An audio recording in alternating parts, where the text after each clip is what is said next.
Bill pay चर्चा के माध्यम से मैं इस देश के आम हवाई यात्री का दर्द आप सबके सामने रखना चाहूँगा। सर, वादा था कि हवाई चप्पल वालों को हवाई जहाज़ की सैर कराई जाएगी।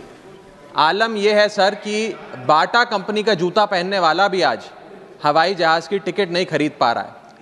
Economy class is no more economical sir. मैं आज इस सदन में बहस पे आने से पहले अपने फ़ोन पर फ्लाइट के रेट चेक कर रहा था सर। अगर कल मुझे दिल्ली से बंबई जाना हो तो टिकट 14,000 रुपये की है, वन वे की सबसे सस्ती टिकट। दिल्ली से पटना जाना हो तो 12,000 रुपये की टिकट, दिल्ली से बेंगलोर जाना हो तो 16,000 रुपये की टिकट।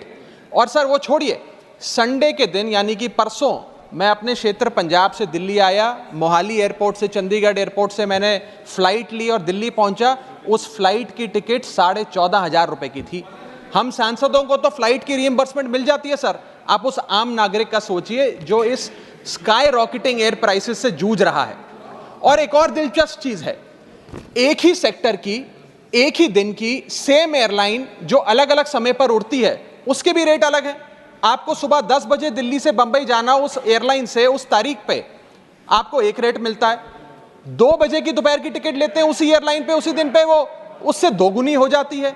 न जाने क्या लॉजिक है सर। हमें इस देश में एयर यात्रा को लग्जरी ट्रैवल नहीं बताना सर, आम ट्रैवल बनाना है जैसे कि ट्रेन का है।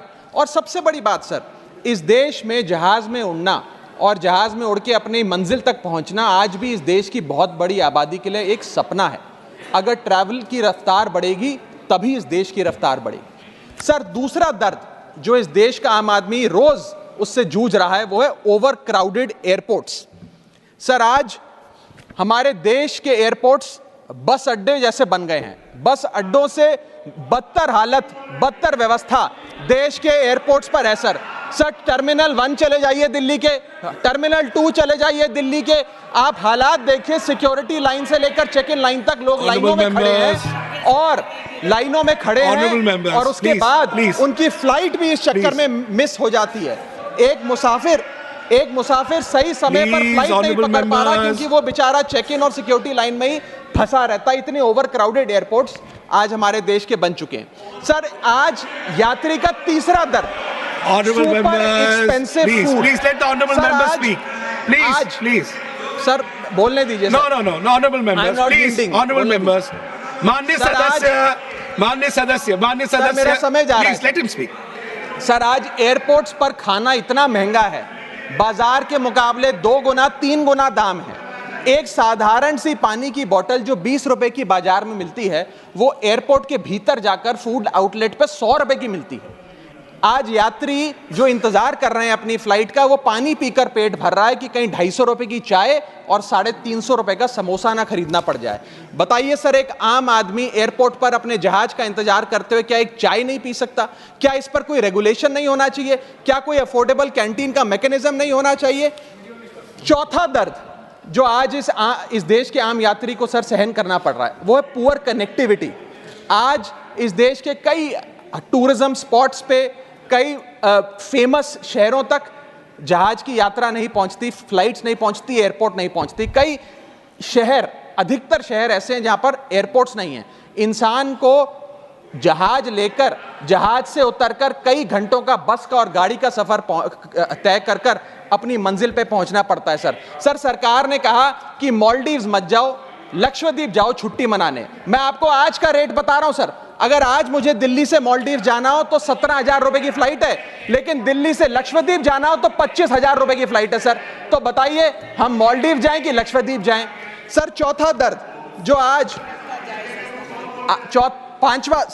पांचवा दर्द जो आज एक आम यात्री को महसूस करना पड़ रहा है वो है sir flight cancellation and delays. Sir, एक आम नागरिक अपनी मंजिल पे, अपनी डेस्टिनेशन पे पहुंचने के लिए, जल्द पहुंचने के लिए कभी कभार ट्रेन यात्रा या बस या गाड़ी की यात्रा नहीं करता, वो महंगी टिकट खरीदता है।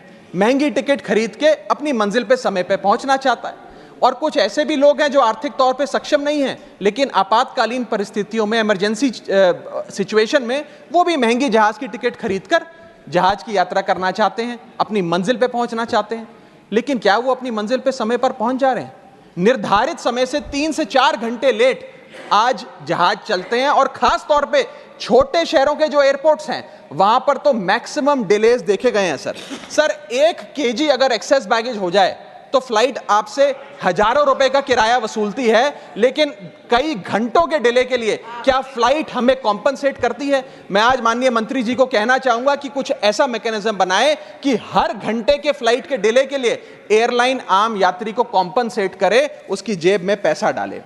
इसी के साथ साथ हर महीने एक चार्ट जारी होना चाहिए कि किस सेक्टर की कौन सी एयरलाइन ने कितने घंटे का डिले, किस सेक्टर की कौन सी एयरलाइन ने कितने घंटे का डिले यात्रियों को दिया। और इसी के साथ साथ सर छठा दर्द जो आज के भारत देश के आम यात्री को महसूस करना पड़ रहा है सर, वो है लैक ऑफ अफोर्डेबल ऑप्शंस। जो अभी मेरे साथी भी बात कर रहे थे कि इस देश में 90% एयर ट्रैवल 2 एयरलाइंस के पास है, 90% मार्केट शेयर 2 एयरलाइंस के पास है। यानी कि एक हमने कार्टेल क्रिएट कर दिया, डुओपोली क्रिएट कर दी, यानी कि वो मनचाहे दाम पे मनचाही सर्विसेज देंगे क्योंकि कोई कंपटीशन ही नहीं है, कोई प्रतिस्पर्धा नहीं है। Point of order, I like to take a point of order. Bharat सरकार पॉइंट ऑफ ऑर्डर, यस।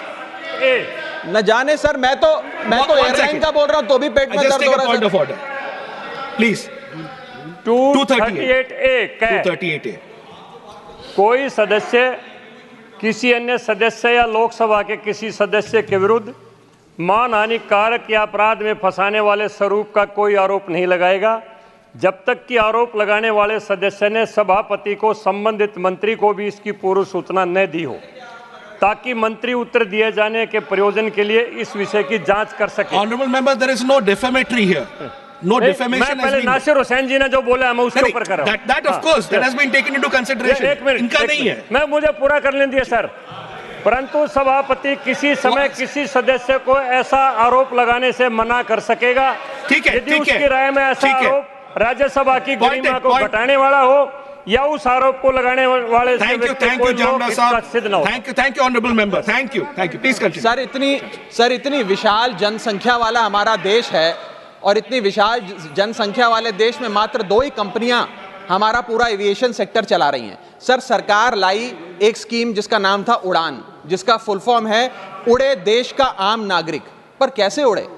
ना फ्लाइट के उड़ने के ऑप्शन है, ना अफोर्डेबल टिकट है, ना फ्लाइट सही समय पर चलती है, तो कहां उड़े, कैसे उड़े? और सबसे बड़ी बात सर, जब से ये उड़ान स्कीम आई है एक धारणा एविएशन सेक्टर में बनी हुई है कि जैसे ये स्कीम लागू हुई 2 एयरलाइन बंद हो गई, जेट एयरवेज और गो एयर, और तीसरी स्पाइस जेट बंद होने की कगार पे खड़ी है। तो अब लोग ये भी कहने लग गए हैं कि शायद उड़ान स्कीम एक बहुत बड़ा अपशगुन थी, और इसी के चलते आज हमारा देश का आम नागरिक प्लेन से वापस ट्रेन पे जा रहा है। सर मेरा 7वां दर्द बैगेज चार्जेस और बैगेज डिलेज। सर अगर आपका 1 केजी बैगेज ओवरवेट हो जाए तो हजारों रुपए एयरलाइन आपसे एक्सेस बैगेज के चार्जेस वसूल लेती है।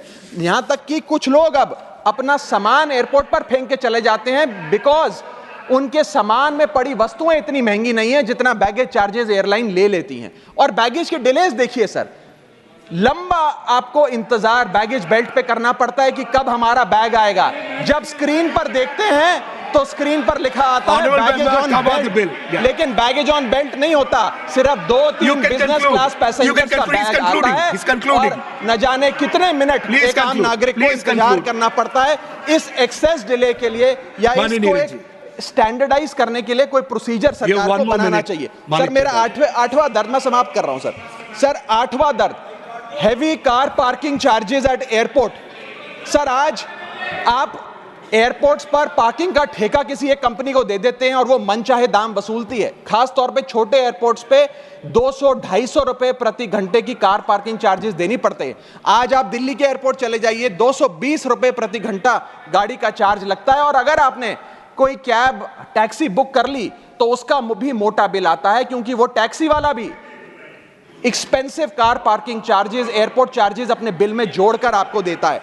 सर ये था दर्द फ्लाइट में चढ़ने से लेकर फ्लाइट में उतरने का। मैं अंत में 4 पंक्तियां सुनाकर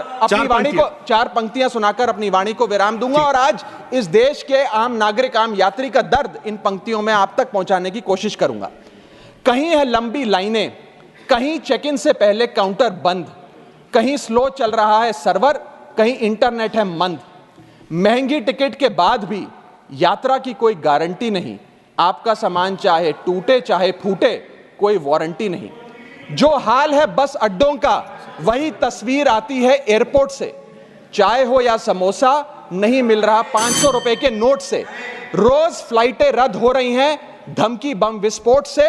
आखिरी में सर, कब तक आम आदमी मरता रहेगा एयरपोर्ट की छत गिरने की चोट से?